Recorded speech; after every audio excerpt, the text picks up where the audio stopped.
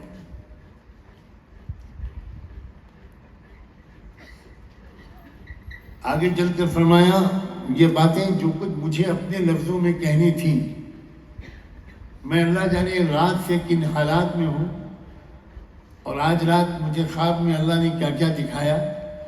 اس کے بعد میں نے اس کا فوٹو اسٹیٹ نکلوایا اور طے کیا کہ آج شیخ الہند کی روح کو آپ کے سامنے مخاطب بناؤں گا اور انہی کے ذریعے سے کچھ پیغام دوں گا، کیونکہ آپ اس کے اہل ہیں انشاءاللہ۔ انہوں نے لکھا کہ ہماری عظیم الشان قومیت کا اب یہ فیصلہ نہیں ہونا چاہیے کہ ہم اپنے کالجوں سے بہت سستے داموں کے غلام پیدا کرتے رہیں، بلکہ ہمارے کالج نمونہ ہونے چاہیے بغداد اور قرطبہ کی یونیورسٹیوں کے اور ان عظیم الشان مدارس کے جنہوں نے یورپ کو اپنا شاگرد بنایا۔ اس سے بیشتر کہ ہم اس کو اپنا استاد بناتے۔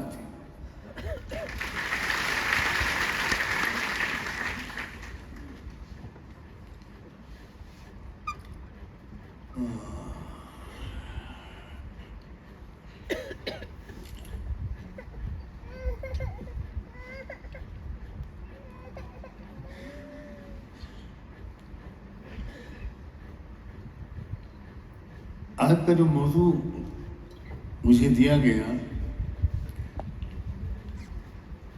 نوجوانوں کا مقصد، طلباء کا مقصد، ان کی ذمہ داری، میں ایک رول ماڈل آپ کے سامنے رکھتا ہوں جسے قرآن نے ایک رول ماڈل کے طور پر پیش کیا ہے، اور کاش کہ ہمارے طلباء اور طالبات، ہمارا یوتھ ان کو اپنا رول ماڈل بنا لے اور ان جیسوں کو اپنا رول ماڈل بنا لے۔ نہایت افسوس کی بات ہے کہ ہماری ناقص معلومات، ہماری غلط تعبیرات کی وجہ سے انبیاء علیہ السلام کو رول ماڈل بنانے کا فیصلہ کرنے والے نوجوان بہت کم نظر آتے ہیں، اور اس کی ذمہ داری میں نوجوانوں پر نہیں ڈالتا۔ نبیوں کا تعارف جس طرح کرایا جا رہا ہے اس کی وجہ سے طلباء ان کا احترام تو کرتے ہیں، درود و سلام بھیجتے ہیں، لیکن ان کو رول ماڈل بنانے کے لائق نہیں سمجھ پاتے، اس لیے کہ شاید نبیوں کی شخصیت اور تعلیمات کا کوئی ایک آدھ پہلو ہائی لائٹ کیا جا رہا ہے، ان کے وہ پہلو جس کی وجہ سے انہوں نے اپنے زمانے میں انقلاب برپا کیا، مظلوموں کو انصاف دلوایا، کمزوروں کو ان کے حقوق دلوائے، نابرابری کو ختم کر کے مساوات اور برابری پر مبنی ایک معاشرتی نظام قائم کیا، معاشی نظام میں عدل، معاشرتی نظام میں عدل، سیاسی نظام میں عدل، اور جو ہمہ جہتی تبدیلی ہر نبی نے اپنے دور میں پیش کی، کوشش کی اور کامیاب ہوئے، وہ ہمارے نوجوانوں کے سامنے اس طرح پر شاید نہیں بیان ہو پا رہا کہ وہ نوجوان ان کو اپنا رول ماڈل بنا رہے۔ کوئی کسی کرکٹر کو رول ماڈل بناتا ہے، کوئی کسی معاذ اللہ ایکٹر کو بناتا ہے، کوئی کسی پولیٹیکل ایکٹیوسٹ کو رول ماڈل بناتا ہے۔ میرے دل میں سب کا احترام ہے، ان سب کے اندر کچھ ٹیلنٹ ہے، تبھی ان کو یہ شہرت اور عزت ملی، انہوں نے محنت کی ہے تب ان کو وہ مقام ملا، لیکن نبیوں سے پڑھ کر میرے عزیز طلبہ اور طالبات رول ماڈل بنانے کے لائق کوئی نہیں ہے۔ ایک رول ماڈل میں آپ کے سامنے پیش کرتا ہوں، یوسف علیہ السلام۔ ایک سے گزرے، وہ کنویں میں ڈالے گئے، پھر اس کے بعد وہ بیچے گئے، اور پھر اس کے بعد الزام لگایا گیا جھوٹا، اور پھر وہ جیل میں رہے، بے گناہی کے باوجود 9 سال تقریباً جیل میں گزارے۔ مگر کیا اس نوجوان کا کیا کیریکٹر تھا، کیسی پاک دامنی، کیسا ماحول کی گندگیوں سے اپنے آپ کو بچائے رکھنا، کس طرح اس ویژن کو باقی رکھا جو ان کو اپنے آبا و اجداد سے ملے تھے۔ ان کے والد بھی پیغمبر تھے، ان کے دادا بھی پیغمبر تھے، ان کے والد حضرت یعقوب تھے، ان کے باپ، ان کے دادا حضرت اسحاق تھے، اور ان کے پردادا حضرت ابراہیم تھے۔ دنیا کی سب سے مقدس پاکیزہ فیملی کے ابھرتے ہوئے نوجوان، اور اس پر بھی نہایت گندا الزام جھوٹا لگا کر جیل میں ڈال دیا گیا۔ عام طور پر یہ جو بھی جابرانہ حکومتیں ہوتی ہیں ان کا یہی انداز ہوتا ہے، کوئی بات بھی جو اس وقت ہو رہی ہے وہ نئی نہیں ہے، وہ تاریخ میں بار بار دہرائی جا چکی ہے۔ اگر قرآن سے ہمارا رشتہ مضبوط ہوتا تو ہم یہ محسوس نہ کر رہے ہوتے کہ آج جو ہو رہا ہے وہ پہلی مرتبہ ہو رہا ہے۔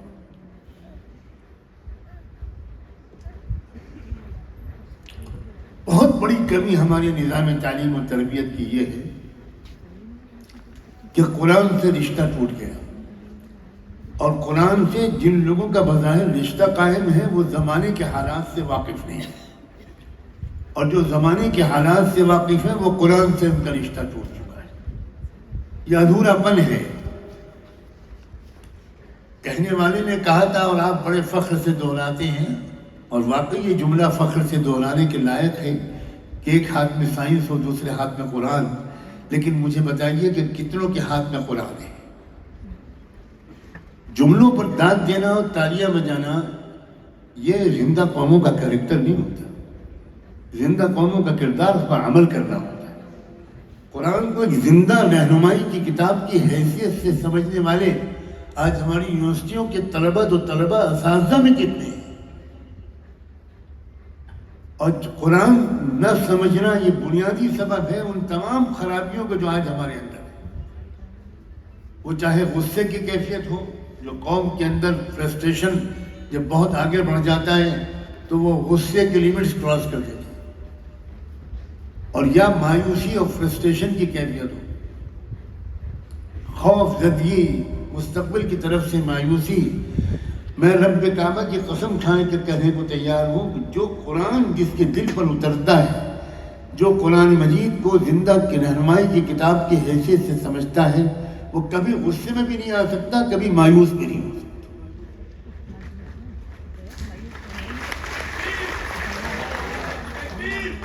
میری آپ سب مستقبل، اپنے ملک کے مستقبل جہاں بیٹھا ہے، میں آپ سے گزارش کرتا ہوں کچھ کیجئے، آپ قرآن سے زندہ تعلق کو بڑھا لیجئے، 2-3 آیتیں روزانہ سمجھ کر پڑھنے کی کوشش کیجئے، صرف 3-4 آیتیں غور کیجئے، چند منٹ اس کے اوپر، اور اپنے معصوم پاک ہاتھ اٹھا کر اللہ سے دعا کیجئے، اللہ اس کتاب کا نور میرے دل میں اتار دیجئے۔ پھر آپ دن بھر اپنی سائنس، کیمسٹری، فزکس، بایولوجی پڑھیے، آپ کا دل منور رہے گا اور آپ کا پورا دن روشن رہے گا۔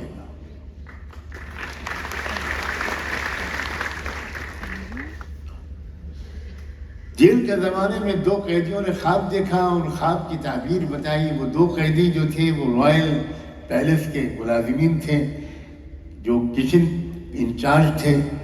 ایک شخص تھا جو ہیڈ کک تھا، اور ایک تھا جو ڈرنک سرو کرتا تھا مصر کے بادشاہ کو، اور دونوں قتل کے الزام میں سزائے موت بھگت رہے تھے، ان کے انتظار میں تھے، مقدمہ چل رہا تھا آخری عدالت میں۔ یوسف علیہ السلام نے دونوں کے خوابوں کی تعبیر بتائی کہ تم میں سے ایک پر جرم ثابت ہو جائے گا اور اس کو سزائے موت دی جائے گی، اور ایک پر جرم ثابت نہیں ہو پائے گا اور وہ رہا ہو جائے گا اور واپس وہ اپنی ڈیوٹی جوائن کرے گا۔ ایسے ہی ہوا۔ رہا ہونے والے قیدی جب جانے لگا تو یوسف علیہ السلام نے اس سے کہا کہ دیکھو تم بادشاہ کے سامنے میرا تذکرہ کرنا، اذکرنی عند ربک۔ اللہ کا ایک نظام تھا، بھول گیا وہ، اپنی زندگی میں مشغول ہو گیا۔ پھر ایک زمانہ آیا کہ بادشاہ نے کوئی خواب دیکھا اور اس خواب کی تعبیر جاننے کے لیے وہ پریشان ہوا، بہت سے لوگوں سے پوچھا، وہ نہیں بتا سکے۔ تو اب اس قیدی کو یاد آیا اور اس نے کہا کہ سرکار جیل میں ایک شخص ہے، خواب کی تعبیر کا بڑا ماہر، بڑا نیک پاک دامن انسان ہے، میرے خواب کی تعبیر اس نے بالکل سچی بتائی تھی، آپ مجھے اس کے پاس جانے کی اجازت دے دیجیے، بلکہ بھیج دیجیے، آپ کے خواب کی تعبیر میں اس سے پوچھ کر آتا ہوں۔ بادشاہ نے بھیج دیا، خواب کی تعبیر بتا کر یوسف علیہ السلام نے واپس کر دیا۔ خواب کی تعبیر یوسف علیہ السلام نے جو بتائی وہ یہ تھی کہ آپ کے ملک میں 7 سال تک قحط پڑے گا، سوکھا پڑے گا، ڈراٹ ہوگا، اس لیے میرا مشورہ یہ ہے۔ اب خواب کی تعبیر بتانے کے ساتھ ایک مشورہ دیا، ملک کو اس فوڈ کرائسس سے بچانے کے لیے ایک ہمدردانہ اور ایک ایکسپرٹ اوپینین،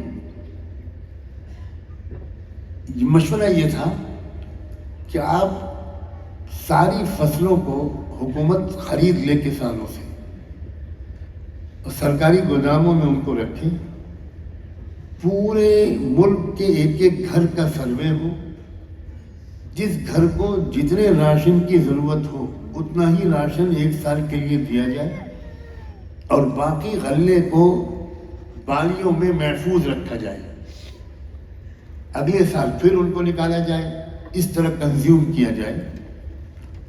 بادشاہ حیران رہ گیا کہ ایک شخص جس کو بے گناہی کے باوجود ہماری حکومت نے جیل میں ڈالا ہوا ہے، یاد رکھیے چیف ایگزیکٹو ہوتا تھا اس وقت بھی وزیر اعظم، بادشاہ ایک اس کے پاس اختیارات تھے، لیکن روزمرہ کے معاملات کو بادشاہ نہیں دیکھتا تھا۔ بادشاہ کو یہ سن کر سخت تکلیف ہوئی کہ اتنا ذہین اور ہمدرد انسان وہ خواب کی تعبیر نہیں بتا رہا ہے، میرے ملک کو اس کرائسس سے بچانے کے لیے ایک مخلصانہ مشورہ بھیج رہا ہے۔ اس نے فوراً حکم دیا کہ اس کو رہا کیا جائے۔ بادشاہ کے حکم پہنچا یوسف علیہ السلام کے پاس جیل میں، سرکاری آفیسر سرکاری سواریاں لے کر پہنچے۔ یوسف علیہ السلام نے کہا کہ نہ، میں کسی کے احسان کے بوجھ لے کر رہائی قبول نہیں کروں گا، پہلے میرے کیس کا انویسٹیگیشن کیا جائے۔ مقدمہ ہی نہیں چلا آج تک، کیس چلے، جب ثابت ہو جائے کہ میں بالکل بے گناہ ہوں تب میں رہائی قبول کروں گا۔ میں سرکاری فیصلے سے رہائی قبول نہیں کروں گا، میں جوڈیشل فیصلے سے رہائی قبول کروں گا۔ آپ سوچیں نبی کیا ہوتے ہیں؟ آپ کے ذہن میں نبی تو وہ ہے جو خالی نماز پہ تقریر کرتا رہے۔ آپ نہیں سمجھ پا رہے ہیں، مجھے گستاخی معاف کریں، آپ کو نہیں معلوم کہ نبیوں سے زیادہ کمپریہنسو، پریکٹیکل، سائنٹیفک اپروچ رکھنے والی کوئی قیادت اس آسمان کے نیچے کبھی پیدا نہیں۔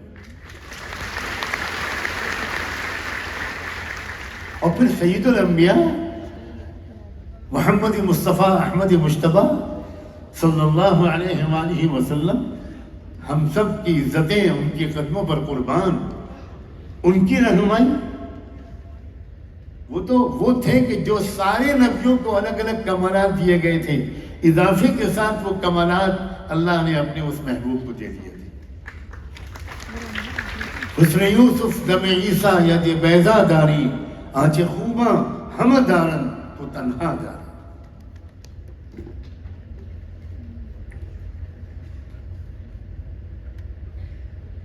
پیغام ملا بادشاہ کو کہ وہ تو کہتے ہیں کہ میں رہائی قبول نہیں کروں گا، میرے اوپر ایک الزام لگا تھا، اس کا کیا ہوا؟ بادشاہ نے فوراً ریکارڈ طلب کیا، فائل مانگی، پڑھ کر حیران رہ گیا کہ یہ کیا ہو رہا ہے ہمارے ملک میں۔ فوراً اس نے کہا کہ میں اس مقدمے کی سماعت خود کروں گا۔ لوگ فاسٹ ٹریک ہیئرنگ کا نام لیتے ہیں، دیکھیں اس بادشاہ نے کس طرح کی ہیئرنگ کی۔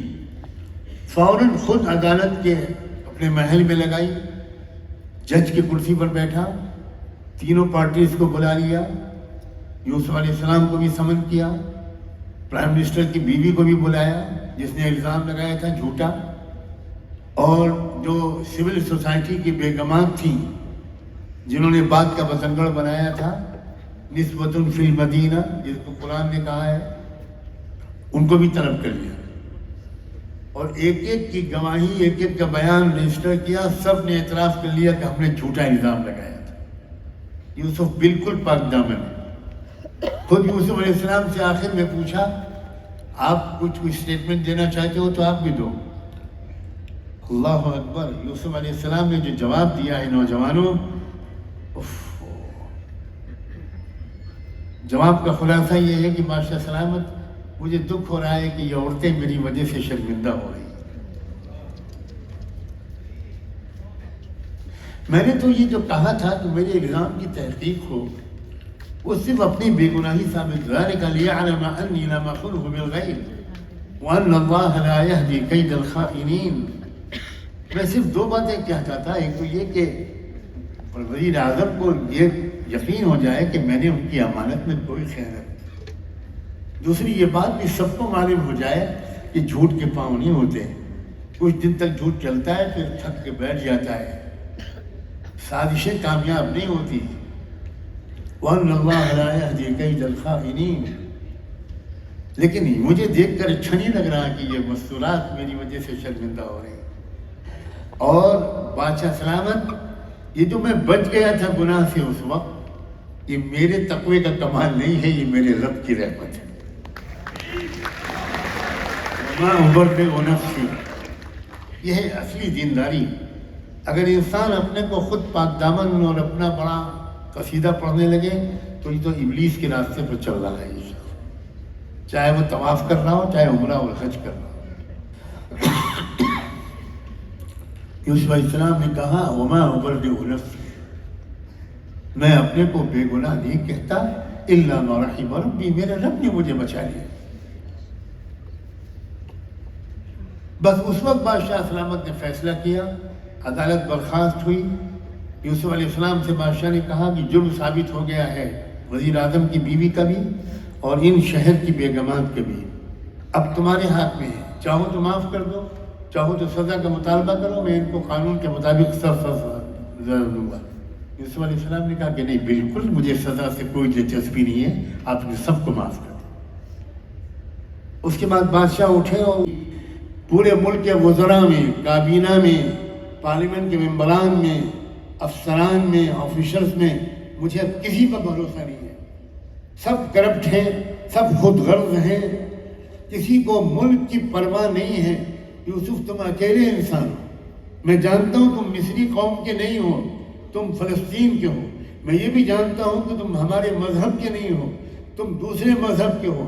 میں یہ بھی جانتا ہوں کہ میری قوم کو دشمنی ہے تمہاری قوم سے، لیکن میں اپنے ملک کا بھلا چاہتا ہوں اور میرے ملک کو بچانے کی صلاحیت رکھنے والا کوئی تمہارے سوا نہیں ہے. آج سے پورے ملک کا اقتدار تمہارے حوالے کرتا ہوں. سکہ صرف میرا چلے گا، نام میرا رہے گا. پاور، ایبسولوٹ پاور تم کو میں آج ڈیلیکیٹ ہے.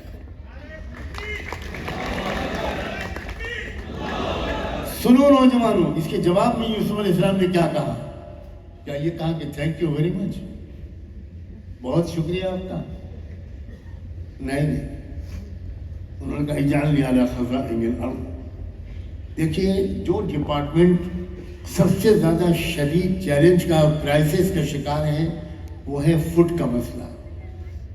قوم آپ کے ملک کی اگلے 7 سال میں بھوک سے مرے گی اور اسٹارویشنز ہوں گے. یہاں لاکھوں کی تعداد میں لوگ بھوک سے مریں گے.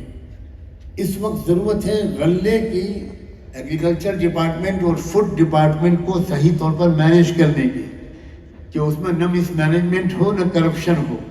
اور میں کسانوں کے گھر کا ہوں. سنیے، یعقوب علیہ السلام کسان تھے، اسحاق علیہ السلام کسان تھے. فلسطین والوں کا ذریعہ معاش کھیتی کسانی تھا. انہوں نے کہا میں جانتا ہوں غلے کی حفاظت کیسے کی جاتی ہے. جو ملک غلے کو ایکسپورٹ کرتے ہیں، امپورٹ کرتے ہیں، وہ نہیں جانتے. جو ملک غلہ پیدا کرتے ہیں وہ جانتے ہیں. میں جانتا ہوں. آپ پوری حکومت میرے حوالے مت کیجیے، وہ سب آپ کو مبارک ہو. لیکن جہاں کرائسس کے شکار ہے آپ کا ملک، اس ملک کو کرائسس سے بچانے کی کانٹوں بھری ذمہ داری آپ میرے سر پر ڈال دیں. صرف یہ محکمہ دے دیجیے مجھے. کیوں؟ اس لیے کہ 2 چیزیں میرے اندر ہیں. یہی سمجھانے کے لیے میں نے یہ پورا واقعہ سنایا اپنے نوجوانوں کو. انی حفیظ علیم.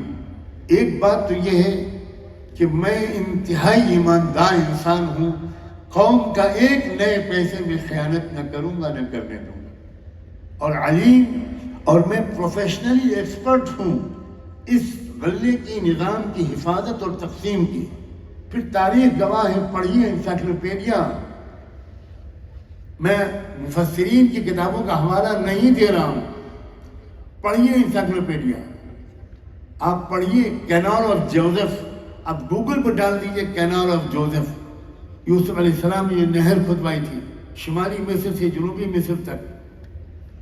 اس کا جو نقشہ، امریکہ کے ماہر انجینئرز کی ٹیم گئی مصر، اور آج بھی اس پورے دریا اور نہر کو انہوں نے دیکھا کہ یہ نہر کس جغرافیائی فن کے تحت کھودی گئی ہے اور کہاں شمال سے پانی جنوب کی طرف لایا گیا ہے، دریائے نیل سے کیسے پانی کو لیا گیا ہے. یہ کیا پروفیشنل قسم کی مہارت تھی یوسف علیہ السلام کی. حفیظ علیم. بس نوجوانوں، میں اب واقعے کو یہیں پہ ختم کرتا ہوں. یہ کہتا ہوں واقعے کی روشنی میں، نوجوانوں، ہمارے ملک میں ضرورت ہے حفیظ علیم نوجوانوں کی. ہمارا ملک کرپشن سے کرا رہا، جو آ رہا ہے وہ لوٹ مار ہی کر رہا ہے. وہ لوٹ مار کو روکنے کے نعرے پر آتا ہے اور اس کے بعد اتنی لوٹ مار کرتا ہے کہ پچھلی لوٹ مار کرنے والے یاد آگے رکھتا ہے. حضرت مولانا ابوالحسن علی ندوی فرمایا کرتے تھے کہ آج کل کی ڈیموکریٹک سسٹم میں اپوزیشن پارٹیز یہ نہیں چاہتی کہ برائیاں نہ ہوں، صرف یہ چاہتی ہیں کہ برائیاں کبھی کبھی ہماری نگرانی میں بھی ہوا کریں. اپوزیشن پارٹیز کا صرف ایک ہی خیال ہوتا ہے کہ بھئی 10 سال ہو گئے، اب آپ کے خزانے بھر گئے، ہمارے جیبیں خالی ہو گئیں، اب بھگوان کے لیے ہم کو موقع دے دیجیے. ہمارے بچے بھوکے مر جائیں گے، کیا کریں؟ ہم کو بھی بھیجنا ہے ہارورڈ اور اسٹینفرڈ. اپنے بچوں کو تھوڑا ہمیں کمانے کا موقع دے دیجیے. اور پھر کچھ انڈرسٹینڈنگ ہو بھی جاتی ہے تو رزلٹ بدل جاتے ہیں. بہت ترقی یافتہ ہے ہمارا ملک. میں کس زبان میں آپ سے کہوں کہ آپ کے دل میں یہ بات اتر جائے. صرف علی گڑھ مسلم یونیورسٹی کے نوجوان طلبہ اور طالبات، صرف اس یونیورسٹی کے طلبہ اور طالبات اگر ایک بات طے کریں کہ مجھ کو صرف اپنے کیریئر کے لیے نہیں پڑھنا، مجھ کو اپنے ملک کے لیے پڑھنا ہے، مجھ کو اپنی ملت کے لیے پڑھنا ہے. حکومت چارج شیٹ نہیں پیش کر سکی. جس طرح اس زمانے میں ٹاٹا اور پوٹا وغیرہ ہوتا ہے، اس زمانے میں DIR ہوتا تھا، ڈیفنس آف انڈیا رولز.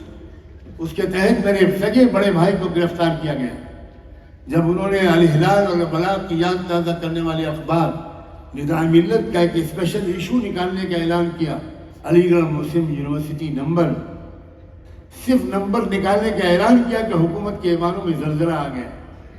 اور انتھک کوشش کی ایجنسیز نے کہ چھپنے سے پہلے اس نمبر کے اندر کیا مضمون آ رہے ہیں وہ مل جائیں، جبکہ وہ مضمون زیادہ تر غیر مسلم رائٹرز کے لکھے ہوئے تھے. سپریم کورٹ کے ریٹائرڈ ججز اور سٹنگ ججز یا پریکٹیشنرز کے، لائرز کے مضمون تھے، جس میں ثابت کیا گیا تھا کہ علی گڑھ یونیورسٹی کا جو اقلیتی کردار ہے، یہ اس کو ختم کرنا انڈیا کے دستور کی خلاف ورزی ہے، اس قرار نامے کی خلاف ورزی ہے جس کے تحت علی گڑھ کو مخصوص مقام دیا گیا تھا. اخبار ابھی چھپا بھی نہیں تھا. میں اس رشتے کو بیان کر رہا ہوں جو ہمارے خاندان کے بچے کے اندر روئے میں خون کے قطرے میں علی گڑھ سے جو محبت ہے، باوجود اس کے کہ ہم نے براہ راست اولڈ بوائے ہونے کا شرف حاصل نہیں کیا. ایک امتحان تو میں نے ضرور یہاں آ کر دیا، ہائی اسکول انگلش اونلی کا. ہمارے بھائی صاحب کی یہ عزیمت تھی کہ انہوں نے راتوں رات وہ نمبر چھپوا کر، اور ہم اپنی اہلیہ میری بھابھی کو کہا رکشے پہ بیٹھو اور سامان سفر کی طرح وہ نمبر کے ایشوز کو تانگے پر رکشے پر لادا اور اس سے یہ کہا کہ تم ایسے جاؤ کہ جیسے تم کہیں سفر پر جا رہی ہو. اور اس طرح وہ ریلوے اسٹیشن پر پہنچایا رات کے اندھیرے میں، اور وہاں وہ پارسل کیا گیا. تو وہ رسالہ یا اخبار جس کو گورنمنٹ بین کرنا چاہتی تھی وہ تو پل پہ پہنچ گیا، اور صبح کو ہمارے بھائی صاحب اور 2 آفس کے سینئر اسٹاف کے لوگ گرفتار کر لیے گئے. 1 سال کے قریب گرفتار رہے. ہائی کورٹ کے جج نے، بینچ نے یہ کہا کہ ہماری صاحب جب وہ نہیں آ رہی آپ کی چارج شیٹ تو آپ ایک جملہ لکھ دیجئے کہ ہم معافی مانگتے ہیں. تو میرے بڑے بھائی نے کہا تھا جج صاحب عدالت کا احترام کرتا ہوں اس لیے احتجاج نہیں کرتا، آئندہ میرے خاندان کے کسی بچے کے سامنے یہ جملہ نہ بولیے گا کہ معافی مانگ. ہم وہ لوگ ہیں کہ جنہوں نے اس ملک کو آزاد کرانے میں ہمارے خاندان کے بزرگوں نے قربانیاں دی ہیں. خلافت تحریک سے لے کر آزادی کی تحریک تک ہمارے خاندان کے بزرگوں نے قربانیاں دی ہیں. اور ہم وہ لوگ ہیں کہ جنہوں نے اس ملک کے دستور کی ترتیب میں پردے کے پیچھے رہ کر مدد کی تھی. آج میں پہلی بار یہ راز فاش کر رہا ہوں. عام طور پر لوگوں کی زبانوں پر ہے کہ بابا صاحب بھیم راؤ امبیڈکر کا سنویدھان، ہمیں دل سے اعتراف ہے کہ ڈرافٹنگ کمیٹی کے چیئرمین تھے بابا صاحب ڈاکٹر امبیڈکر، اور بہت ماہر تھے، بہت بڑے اسکالر تھے، بہت عظیم لائر تھے، کوئی شک نہیں. لیکن کانسٹیٹیوشن اسمبلی میں تو کئی سو ممبران تھے، ان سب کا زبردست کنٹریبیوشن تھا کانسٹیٹیوشن کی ڈرافٹنگ میں. میں آپ نوجوانوں سے، ریسرچ اسکالر سے یہ گزارش کروں گا کہ کبھی آپ کانسٹیٹیوشن اسمبلی کی جو والیومز میں بحثیں لکھی ہوئی چھپی ہوئی ہیں ان کو پڑھیے.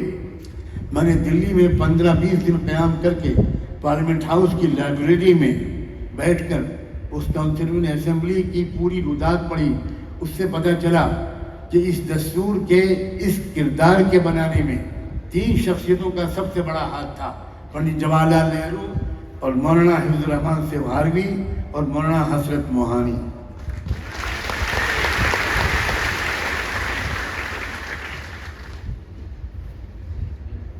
اس دستور، یہ جو دستور بنا ایک معاہدہ تھا.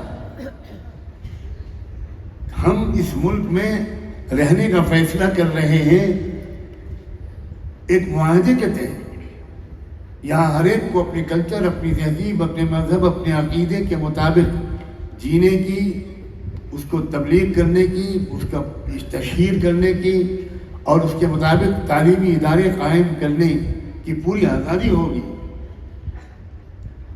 اور ہمیں کسی بھی طرح کی مایوسی مستقبل کے بارے میں نہیں ہونی چاہیے. بلکہ میں تو خوشخبری سناتا ہوں کہ گئے دن کے تنہا تھا انجمن میں. اب اس ملک میں ظالموں کی تعداد کم ہے، مظلوموں کی تعداد زیادہ ہے.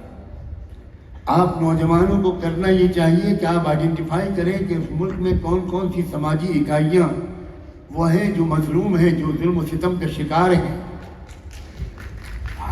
ہم یہ جو سمجھ رہے ہیں کہ ہم اکیلے مظلوم ہیں، اس کو بھی بڑا دخل ہے ہمارے اندر مایوسی اور خوف جیسے منفی احساسات کے پیدا ہونے میں.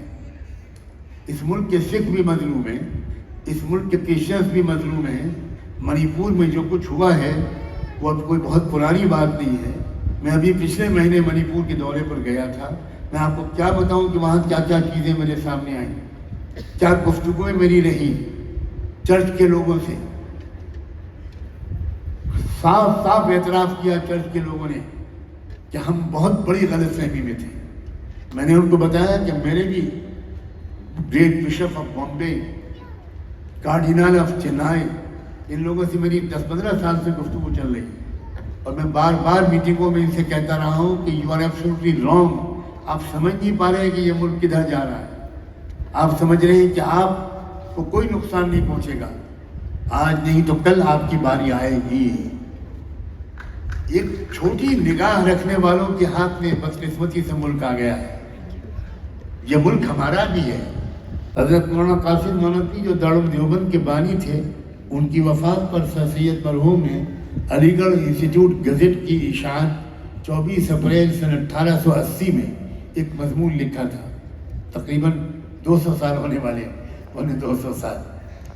اس میں لکھتے ہیں کسی ایسے شخص کا اپنے کسی ایسے معاصر کے بارے میں اظہار رائے کرنا جو اس شخص کے عقائد و افکار اور رجحانات سے شدید اختلاف رکھتا ہو. غور کیجیے، حضرت نانوتوی کو سر سید مرحوم کے کچھ افکار و خیالات سے شدید اختلاف تھا. ظاہر ہے کہ کس بلاد حیثیت کا حامل ہو سکتا ہے. حضرت نانوتوی، حضرت سر سید نے اپنے ایک دوست کو خط میں لکھا تھا، اگر جناب مولوی محمد قاسم صاحب تشریف لاویں تو میری سعادت ہے. میں ان کی کفش برداری کو اپنا فخر سمجھوں گا. یہ ہے علی گڑھ کی تہذیب. اس شخص کے بارے میں کہہ رہے ہیں جن کے درمیان، ان کے درمیان کچھ فکری اختلاف تھا. ہمارا انداز کیا ہے، یعنی کسی کی کسی ایک پہلو سے ہم کو اتفاق نہیں ہوتا تو ہم اس کی پوری شخصیت کو ڈسٹ بن میں پھینک دیتے ہیں.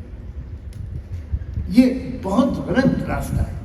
اور کسی کی شخصیت کے کچھ پہلوؤں کی ہمارے دل میں قدر ہوتی ہے تو ہم اس کو نبی معصوم بنا دیتے ہیں. یہ دونوں طرف کا جو رویہ ہے، رائٹسٹ اور لیفٹسٹ، شرافت کا رویہ دونوں کے درمیان کا ہے. ہو سکتا ہے آپ کو میرے کچھ خیالات سے اتفاق نہ ہو، اور بالکل ہو سکتا ہے کہ مجھے آپ کے کچھ خیالات سے اتفاق نہ ہو، لیکن ان دو ایک خیالات سے چھوڑ کر باقی کتنی خوبیاں آپ کے اندر ہیں، میں کیوں اپنے آپ کو اس سے محروم کر رہا ہوں. یہ سیکھنے کی ضرورت ہے نوجوانوں. حضرت نانوتوی کیا لکھتے ہیں؟ ہاں، اس میں کچھ شک نہیں کہ سید صاحب کی اولوالعزمی اور درد مندی اہل اسلام کا میں معتقد ہوں. اب سنیے، حضرت نانوتوی کو اختلاف ہے سر سید سے، لیکن کہہ رہے ہیں کہ میں ان کی درد مندی کا اور ان کی اولوالعزمی کا، دو لفظ بولے، میں معتقد ہوں، اور اس وجہ سے ان کی نسبت اظہار محبت کروں تو بجا ہے.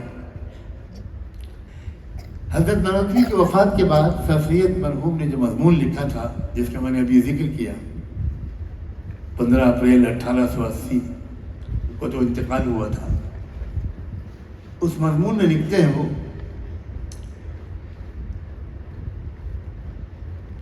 زمانہ بہتوں کو رویا ہے اور آئندہ بھی بہتوں کو روئے گا، لیکن ایسے شخص کے لیے رونا جس کے بعد کوئی اس کا جانشین نظر نہ آئے نہایت رنج اور غم اور افسوس کا باعث ہے. ایک زمانہ تھا کہ دلی کے علماء میں سے بعض لوگ جیسے کہ اپنے علم و فضل اور تقوی اور ورع میں معروف و مشہور تھے، ویسے ہی نیک مزاجی اور سادہ وضعی اور مسکینی میں بھی بے مثل تھے. لوگوں کا خیال تھا کہ بعد جناب مولوی محمد اسحاق صاحب کے کوئی شخص ان کی مثل ان تمام صفات میں پیدا ہونے والا نہیں ہے، مگر مولوی محمد قاسم مرحوم نے اپنی کمال نیکی اور دینداری اور تقوی اور ورع و مسکینی سے ثابت کر دیا کہ اس دلی کی تعلیم و تربیت کی بدولت محمد اسحاق صاحب کی مثل اور شخص کو بھی خدا نے پیدا کیا ہے، بلکہ چند باتوں میں ان سے زیادہ. اختلاف کے باوجود ایسا اعتراف. لکھتے ہیں بہت لوگ زندہ ہیں جنہوں نے مولوی محمد قاسم صاحب کو نہایت کم عمر میں دلی میں تعلیم پاتے دیکھا. ابتدائی سے آثار تقوی اور ورع اور نیک بختی اور خدا پرستی کے ان کے اوضاع اور اطوار نمایاں تھے. زمانے تحصیل علم میں جیسے کہ وہ ذہانت اور عالی دماغی اور فہم و فراست میں معروف و مشہور تھے، ویسے ہی نیکی اور خدا پرستی میں بھی زبان زدے اہل فضل و کمال تھے.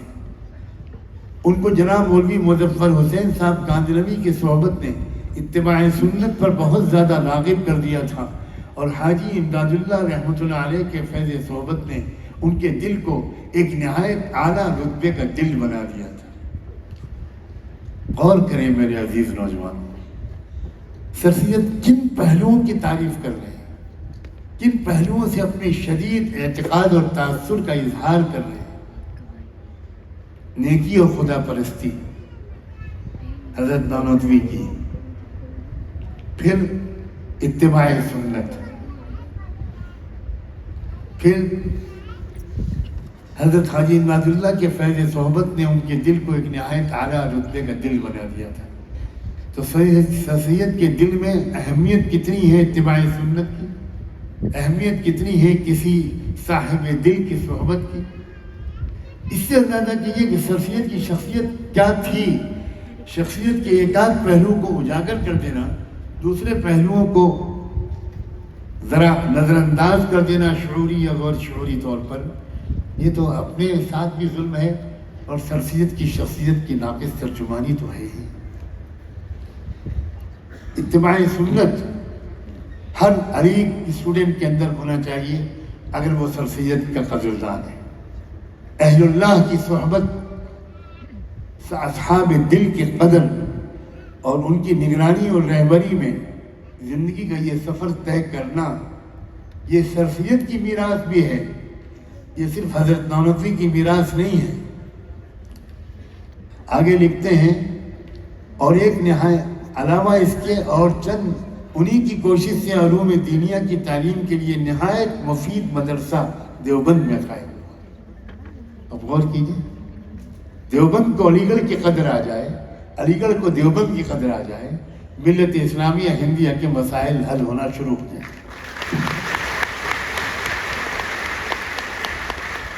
جب تک جبین ہند کی یہ دونوں آنکھیں، ہمارے ملک کی پیشانیوں کی یہ دونوں آنکھیں ایک دوسرے سے اجنبی بنی رہیں گی، ہمارے مسائل بڑھتے ہی رہیں گے. نہ دیوبند اکیلے چیلنجز کا مقابلہ کر سکتا ہے، نہ علی گڑھ اکیلے چیلنج کا مقابلہ کر سکتا ہے. ایک طرف وہ لوگ ہیں جو کچھ قرآن کو سمجھتے بھی ہیں مگر زمانے کو نہیں سمجھ سکتے، کیونکہ زمانے کو سمجھنے کے لیے ہر زمانے میں ایک زبان ہوتی ہے. وہ زبان ماسٹر کی ہوتی ہے اس زمانے کو سمجھنے کے لیے. کبھی عربی تھی، کبھی فارسی تھی، کبھی اردو تھی، اب بین الاقوامی طور پر انگریزی ہے. اب اگر کوئی شخص انگریزی نہیں جانتا تو وہ موجودہ اکنامک سسٹم کو کیسے سمجھ پائے گا، موجودہ پولیٹیکل سسٹم کو کیسے سمجھ پائے گا. اور اگر کوئی شخص انگریزی اور اکنامک سب جانتا ہے مگر قرآن نہیں جانتا،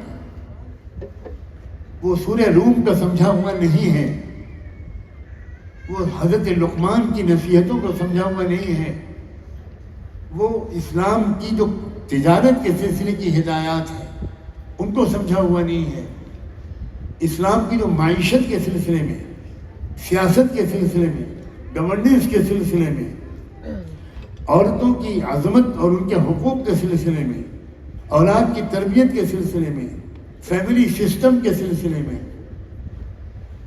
لوکل باڈیز کے سلسلے میں، جب تک قرآن کی ہدایات کا علم نہیں ہے تو آپ ہزار قوم کے ہمدرد ہوں، آپ کبھی بھی قوم کی کامیاب رہبری نہیں کر سکتے، کیونکہ نسخے کیمیا آپ کے علم میں نہیں ہے.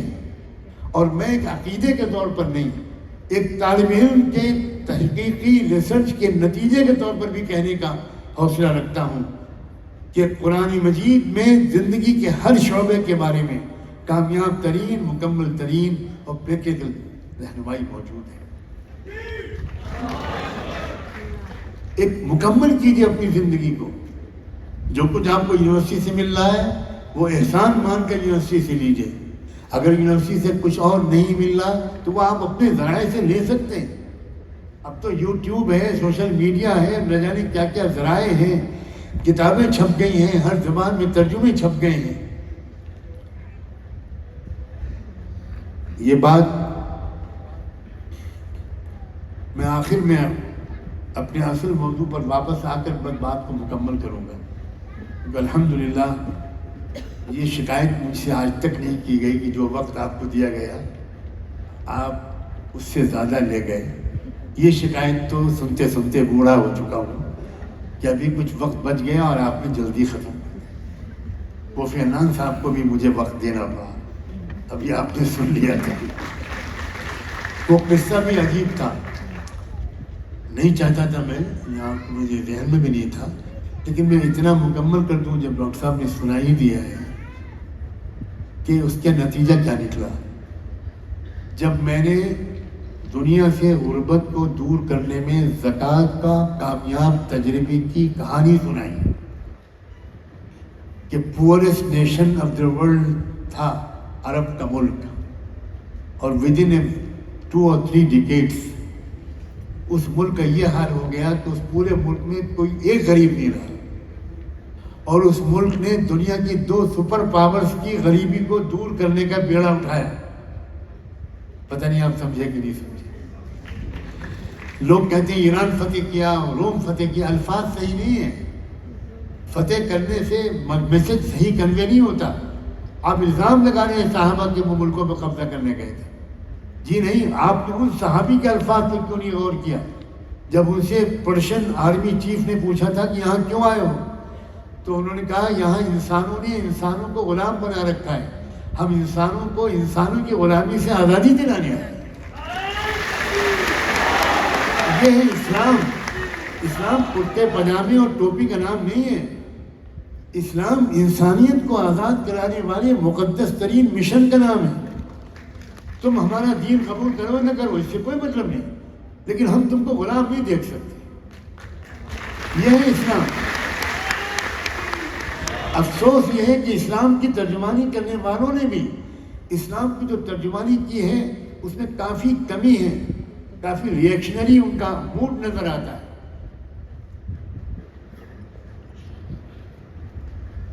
جو بات میں نے شروع میں کہی تھی، نوجوانوں، آج کسی طرح تم پختہ نیت کرو اور 2 رکعت نماز پڑھ کے اللہ سے معافی مانگو، اور اگر یہاں نان مسلم ہمارے نوجوان بچے بیٹھے ہیں تو وہ جس خدا پر یقین رکھتے ہیں اس سے دعا مانگیں، یہ دعا مانگو کہ ہم لوگ مل کر اس ملک کو کرائسس سے نکالیں۔ یہ ہمارا پیارا ملک ہے، اس میں بڑی خوبیاں ہیں، بڑا ٹیلنٹ ہے، روحانیت اور سائنٹیفک دونوں قسم کا جو ٹیمپرمنٹ ہے بہت کم ملکوں کو ملا ہے۔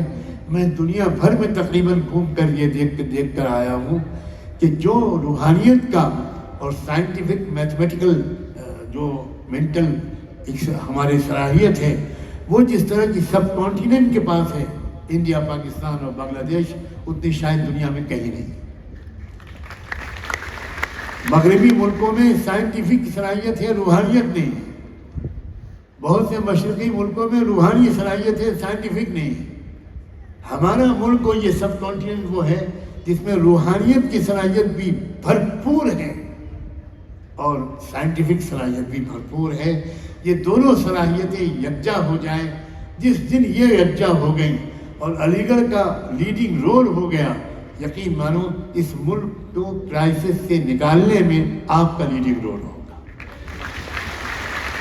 صرف مسلمان آپ کی طرف امید کی نظر سے دیکھ رہے ہوں، یہ کہنا مجھے آپ کی توہین نظر آتی ہے، اور یہی بات میں اپنی بچیوں سے بھی کہہ رہا ہوں۔ میں بہت بڑی تعداد میں نان مسلم لڑکیاں مجھ سے ملتی رہتی ہیں، میں ان سے ملتا رہتا ہوں، مجھ سے میں مخاطب ہوتا ہوں۔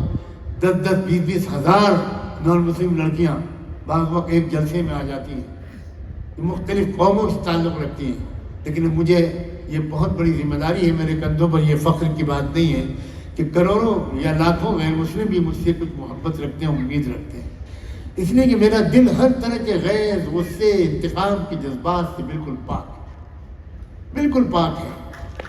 ملک ہمارا ہے، کچھ لوگ اگر غلط اپروچ اختیار کر رہے ہیں تو یہ کچھ لوگوں کی غلطی ہے، یہ ملک کا بیماری نہیں ہے۔ ملک کو تو ہم کو نجات دلوانا چاہیے کرپٹ لوگوں سے۔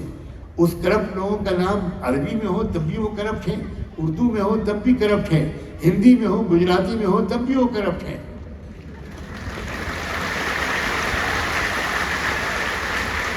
ہمارا جذبہ قومی بالکل نہیں ہے، ہمارا جذبہ ویلیوز پر مبنی ہے۔ ہم کچھ ویلیوز پر یقین رکھتے ہیں اور ان ویلیوز پر کوئی کمپرومائز نہیں کر سکتے۔ وہ ویلیوز ہے سمپیتھی، وہ ویلیوز ہے ہارمنی، وہ ویلیو ہے احترام انسانیت، وہ ویلیو ہے قدر آدمیت، وہ ویلیو ہے احترام نسواں، خواتین کا احترام، غریبوں کی عزت اور عظمت، صرف رحمت و شفقت نہیں، عزت و عظمت، کسانوں اور مزدوروں کا احترام، ہر ایک کو اپنے ایک خاص عزت کی نظر سے دیکھنا۔ میرے والد ماجد کا میں قصہ سنا کر بات ختم کرتا ہوں۔ وہ راستوں سے نکلتے تھے، جب وہ اس وقت تو گاڑی واڑی تو تھی نہیں،